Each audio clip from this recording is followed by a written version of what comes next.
अस्सलाम वालेकुम वरहमतुल्लाहि वबरकातुहू। दोस्तों आवां अली हसन अब्बासी। उम्मीद तव्हां सभु ख़ैर ख़ैरियत सां हूंदा। तव्हां जेकॾहिं मुंहिंजो चैनल पहिरियों दफ़ो ॾिसी ॿुधी रहिया आहियो त मुंहिंजे चैनल खे सब्सक्राइब कंदा, बेल आइकन खे क्लिक कंदा ऐं जेकॾहिं मुंहिंजी ऑडियो पसंदि अचे त लाइक कंदा ऐं कमेंट बॉक्स में पंहिंजी राय खां आगाह कंदा। ज़िंदगी महसूसु कयो। तरीक़ो नंबर 39। सुठो लर्ज़ो पैदा कयो। तव्हां पंहिंजी तवानाईअ वारी ॾकिणी या लर्ज़ो वधाए सघो था ऐं तारीफ़ कंदड़ लफ़्ज़ इस्तेमालु कंदे हल्को महसूसु करे सघो था। इहो अमल सुठनि ख़्यालनि सां बि थी सघे थो, जेके अव्हीं पंहिंजे पाण ऐं ॿियनि सां इज़हार ज़रिए कयो। जे तव्हां अज़तराब महसूसु कयो था ऐं पंहिंजी तवानाई वधाइण लाइ मुस्बत लफ़्ज़ इस्तेमालु कयो, ही अखर पंहिंजो पाण खे चवंदा कयो।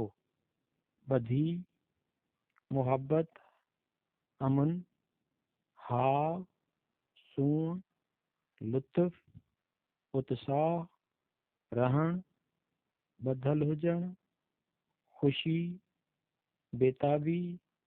तव्हांखे जेकी बि उत्साहींदड़ ख़ूबसूरत लफ़्ज़ सोच में अचनि से ज़रूरु सोचियो ऐं चओ। हाणे उहे लफ़्ज़ कतब आणींदव त तव्हां पाण ई महसूसु कंदव तव्हां केॾा न अख़लाक़ी सतह ते रोशन थी विया आहियो। ॿियनि जे साथ में खेनि मथां कंदड़ लफ़्ज़ इस्तेमालु कंदा कयो। हिननि जे ऐं पंहिंजे तवानाईअ में तब्दीलियूं नज़र ईंदव। तरीक़ो नंबर 40। पंहिंजे अंदर जे हीरो जी ॻोल्हा कयो। तव्हां सभ खां वधीक कंहिंजी तारीफ़ कंदा आहियो? तव्हांजा ज़ाती हीरो हीरोइन केरु आहिनि? पंहिंजनि हीरोज़ जी फ़हरिस्त ठाहियो ऐं उहो लिखो तव्हां उन्हनि जी तारीफ़ छो कंदा आहियो। उन्हनि माण्हुनि मंझि मौजूदु उन्हनि ख़ूबियुनि बाबति ध्यान सां सोचियो जेकी अव्हांखे बेइंतहा सुठियूं लॻंदियूं आहिनि। हाणे पाण बाबति सोचियो, कंहिं हद ताईं उहे सभु ख़ूबियूं अव्हां में अॻु में ई मौजूदु आहिनि। जे तव्हां ॿियनि में उहे सभु ॻोल्हे सघो था त तव्हांखे पाण में बि अहिड़ियुनि ख़ूबियुनि खां बाख़बर हुअणु घुरिजे। जे ईअं न हुजे हा ऐं तव्हांखे उन्हनि ख़ूबियुनि जी ख़बर न हुजे हा त पोइ ॿियनि में अव्हांखे उहे कीअं नज़र आयूं। पंहिंजे अंदर जे हीरो खे ॻोल्हे लहो जेको उन्हनि सभिनी ख़सलतुनि खे बहितर हयाती गुज़ारण लाइ कतब आणे सघे थो। तरीक़ो नंबर 41। माइट हुजण जी इज़त कयो। जे राति जी मानी सड़ी वई आहे, कपिड़ा धोइण वारी मशीन ख़राब थी वई आहे ऐं गुज़िरियल राति अव्हां रुॻो 3 कलाक ई सुम्ही सघिया आहियो त यादि रखो तव्हां अकेला न आहियो। माइट हर हंधि ज़बरदस्त कमु कंदा आहिनि, सो पंहिंजो पाण खे माइटीअ जे अमल जी इज़त करणु सेखारियो। हिननि नुक़्तनि जी फ़हरिस्त ठाहियो ऐं मुस्तक़िल कतब आणींदा रहो। माइटी हिकु वॾो कमु आहे। मां पंहिंजे पारां त बहितरीन करे रहियो आहियां। माइटी अहम आहे। मूंखे ॾोही महसूसु न करणु घुरिजे।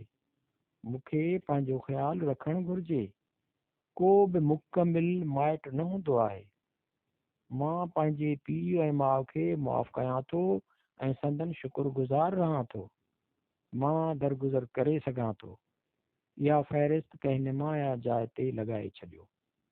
तरीक़ो नंबर 42। पंहिंजे ॾींहं खे हिकु ई वक़्तु हिकु ॾाको सम्झो।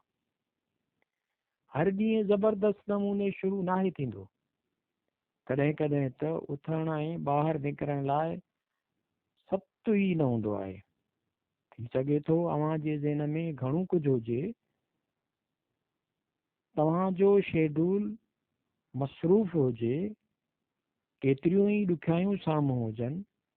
जॾहिं अव्हां जे ॾींहं जी शुरूआति सुस्त नमूने सां वई त पोइ हिकु ई वक़्तु हिकु ॾाको तइ कयो। जेको हथ में कमु आहे सिर्फ़ु उन ते ध्यानु ॾियो। ॿिए कंहिं कम बाबति सोचण खां पहिरीं ई पंहिंजे हंध मां निकिरी अचो।